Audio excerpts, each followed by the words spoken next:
Now, how'd you get to tap in with No Jumper? My nephew, AD.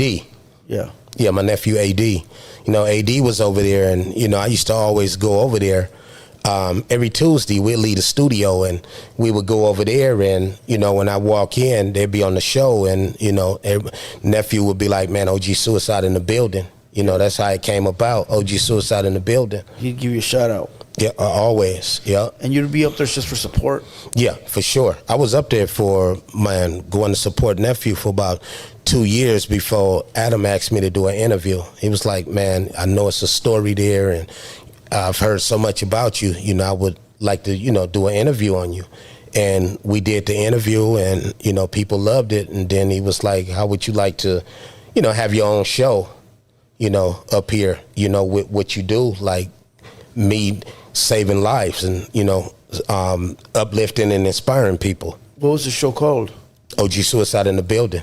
Yeah, that's what it was called. Yeah, I saw that. Yeah, you know, when I was watching some of the episodes, you know, the last few days, in my head, I'm like, because No Jumper is like, how would you say, like a dramatic channel? Yeah. And then when he was doing a positive thing in my head, I'm like, I wonder how long he thought that was gonna last. No offense, because this, I don't. You get what it I'm as saying? offense. Like I was thinking, like, you know, because that was like the best. I don't want to say the best segment. What I'm saying, it was the cleanest segment. Yes. That they had, like, you know, because you're advocating help to people that need help. Mental health, yes, it's know? important. And it's kind of like, you know, that's like us. You doing, see, my first interview started with everyone at No Jumper. Yeah, because you had Flacco on there too, like the third episode. AD, Flacco, Adam, House Phone. Yeah, that's right. It all started, you know, because I seen, you know, the mental things that was going on in the building. Because I always seen stuff from behind the scene. Right. No, I get what you're saying. Yeah, so it's just kind of it was interesting to see that Adam did that type of segment, because I think of us too. We have a certain thing going on over here, so it's like if we do something like that, kind of be like a off the wall type of thing. If we did that. What kind of talk did he have with you? Like, what was his idea, his game plan? Well, really, the game plan, it was really throwing my lap, you know, because I never really had no intentions on doing podcasting, just, you know, keeping it authentic. And, you know, once I did the first episode, and then I was like, you know what, okay, this is something I could really get into. And, you know, from there, I, you know, did a few more. And then, you know, when Nephew and them left, you know, it changed the momentum, you know. You had never done podcasts before, right? Never in life. So how was that the first time? I've always did motivational speaking, though. Okay. I've always spoke in front of a big audience, going to schools and institutions and troubled youth centers and actually speaking. So this was more like, okay, I'm sitting down, and I'm more like therapy. That's what my thing. Then, okay, your nephew leaves. AD, he was big there. He helped. Would you say he helped build that platform? He played a humongous big part in that platform. Yes, I will. Because he was there. He was there in 2020. I think that's when he started, or 2019, when it was just building full. Like there was really nothing going on right there. He brought a momentum definitely to the platform, man. You could say, and I don't think he got the credit he deserved. He brought the black community. Yeah. Because prior to that, it was really a bunch of nothing. You know. What was do you know the actual numbers before AD got there? It was nothing. It was dead. It was a dead platform. Oh, it was a dead platform. Yeah. He was just interviewing like random rappers here and there. Oh, okay. You know I don't know the history on No AD Jumper. brought like the what would you say? The street culture. He brought like the street culture. For sure. The excitement, you know, it made you want to watch it, you know. So then your show only goes on for 4 episodes? No, I shot way more. I was there for 8 months. But how many aired? All of them. They on my channel still too. You switched over all of them to your channel. Well, it was the ones well, my channel left with me. Right, when you left No Jumper, I remember you saying that. Yeah, my channel left, But they would upload a No Jumper and your channel. Both. Well, the first 4 started on the No Jumper YouTube channel. Yeah. Because we was doing a test run, and from there, it continued on. Okay. Now, how was the pay to work out? Well, we never had no agreement like that. Like, I wasn't signed. I wasn't under contract. I didn't work for No Jumper. Yeah. I didn't get hired by no jumper. I didn't have a job there like that. You know, I was offered a platform to do a test run to see how it goes. Yeah.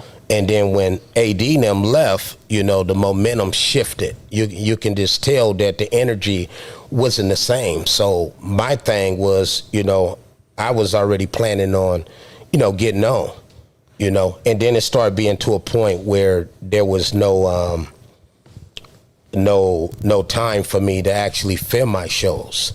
You know, and one thing I do want to address, and like I said, I ain't even trying to, you know, speak on that platform or about it, but one thing I will say for sure, when AD and them left, Wack 100 made a true statement to Adam. He told Adam, he said, OG Suicide kept things outside this door.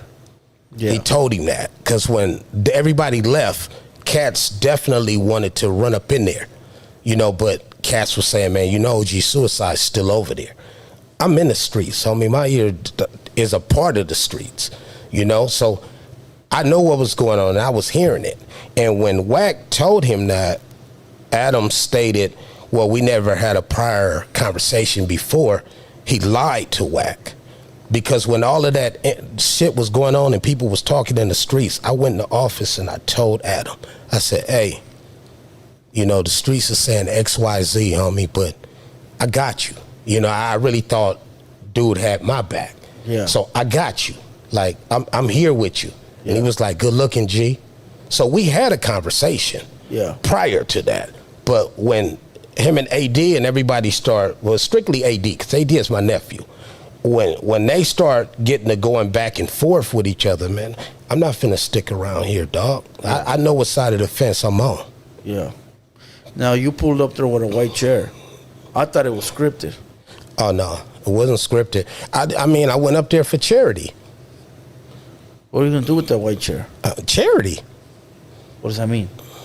What am I missing? Charity. You know, like a foundation, you know, charity. Give out charity. Okay. Give out the wham. Well, give out charity. Yeah. Well, he wasn't there that day. He wasn't there that day? No. He knew you were coming. Everybody knew I was coming. They knew it was going to be my last episode that day. Everybody knew it. Yeah. So Adam has he has a thing for skipping out when things are about to go down. That's what he said? Well, no, but that's what the track record shows. Oh, okay. You were there. He knew you were going because the time slot was there. He skipped out on that.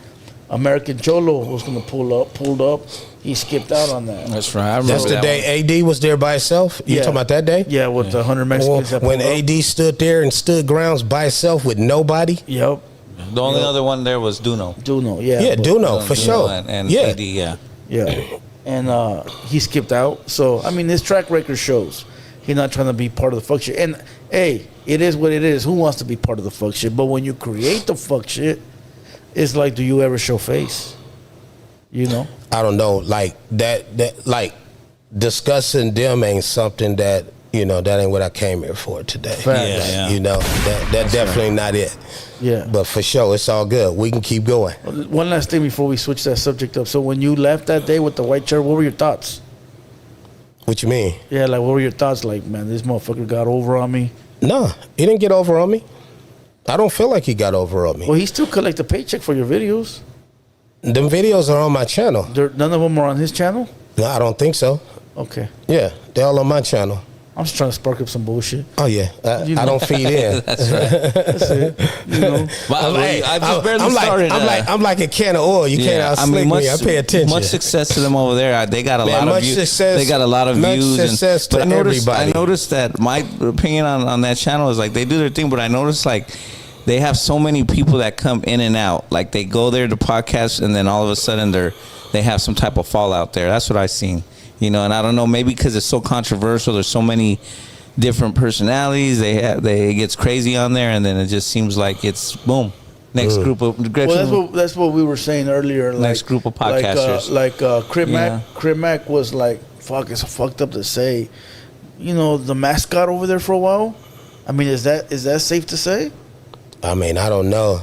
Okay, I don't know. how would you say it then? He was over there. See, I don't know a lot. Crip I Mac, just, fool. oh, yeah, I Mr. know who he 5'5". is. Yeah, I thought he just got interviewed over Okay, he there. was a viral sensation for a while. Oh, okay. I say that's the most respectful way to say it. He was a viral sensation, and then he goes to jail. They look for another one.